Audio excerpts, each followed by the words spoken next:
Supreme কোর্টের নির্দেশে TET বাধ্যতামূলক ও প্রবীণ প্রাথমিক শিক্ষকদের বাস্তব সংকট। ভারতবর্ষের শিক্ষা ব্যবস্থায় শিক্ষকতা কেবল একটি পেশা নয়, এটি একটি জীবনধারা, একটি সাধনা। প্রাথমিক স্তরের শিক্ষকরা এই সাধনার প্রথম সারির সৈনিক। তাদের হাত ধরেই একটি শিশুর শিক্ষা জীবনের প্রথম অধ্যায় শুরু হয়।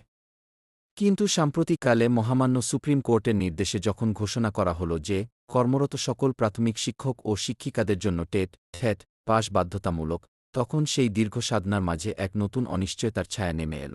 সুপ্রিম কোর্টের যুক্তি স্পষ্ট, শিক্ষার মান উন্নয়নের জন্য যোগ্যতা পরীক্ষার মাধ্যমে শিক্ষক নির্বাচন অত্যন্ত প্রয়োজনীয়। একথা অস্বীকার করা যায় না যে ভবিষ্যৎ প্রজন্মের মানসম্পন্ন শিক্ষা নিশ্চিত করতে দক্ষ ও প্রশিক্ষিত শিক্ষক অপরিহার্য। কিন্তু প্রশ্ন ওঠে, যারা দীর্ঘ ২০ বছর ধরে ছাত্রছাত্রীদের মানুষ করে তুলেছেন, যাদের হাতে হাজার হাজার শিশুর ভবিষ্যৎ গড়ে উঠেছে, তাদের এখন জীবনের শেষ প্রান্তে এসে আবার পরীক্ষার বেঞ্চে বসানো কি ন্যায়সঙ্গত? আজ দেশের নানা প্রান্তে হাজার হাজার শিক্ষক শিক্ষিকা আছেন, যাদের সেবাজীবনের মেয়াদ প্রায় শেষের পথে।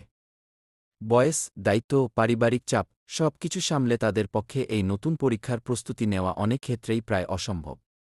তবুও তারা রাষ্ট্রের আইনকে শ্রদ্ধা করে এই নতুন বাস্তবতার মুখোমুখি হচ্ছেন।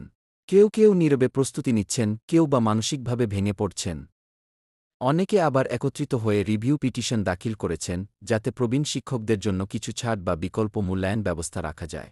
এই পরিস্থিতিতে শিক্ষক সমাজের দাবি খুবই যুক্তিসঙ্গত। শিক্ষার মান রক্ষা করতে হবে, কিন্তু মানবিক দৃষ্টিভঙ্গিও বজায় রাখতে হবে। যারা দীর্ঘদিন ধরে সফলভাবে শিক্ষকতা করছেন, তাদের অভিজ্ঞতাকে সম্মান জানিয়ে এক্সেম্পশন বা বিশেষ ছাড়ের সুযোগ দেওয়া হোক। ভবিষ্যতের শিক্ষক নিযোগে টেট বাধ্যতামূলক থাকুক, কিন্তু বর্তমানে কর্মরত প্রবীণ শিক্ষকদের জন্য মানবিক ব্যতিক্রম থাকুক। আজ আমাদের ভাবতে হবে, শিক্ষা মানে শুধু পরীক্ষায় পাশ করা নয়, এটি একটি জীবনবোধ, একটি সেবা। যারা জীবনের ২০ বছর এই সেবায় উৎসর্গ করেছেন, তাদের প্রতি আমাদের রাষ্ট্র ও সমাজের দায়িত্ব আছে। শিক্ষক সমাজের এই অনিশ্চয়তার মেঘ কাটিয়ে যদি সরকার ও আদালত একসঙ্গে যুক্তিসঙ্গত সমাধান খুঁজে পায়, তাহলে সত্যিই শিক্ষার মান যেমন রক্ষা পাবে, তেমনি মানবিক মূল্যবোধও অটুট থাকবে। শিক্ষার মান উন্নয়ন জরুরি, কিন্তু শিক্ষক হৃদয়ের সম্মানও সমানভাবে প্রয়োজন। যেখানে শিক্ষা ও মানবিকতা একত্রে পথ চলবে, সেখানেই প্রকৃত আলোর সূচনা ঘটবে। নিতাই চন্দ্র মণ্ডল, কাখরদা এনসি প্রাথমিক বিদ্যালয়ের প্রধান শিক্ষক।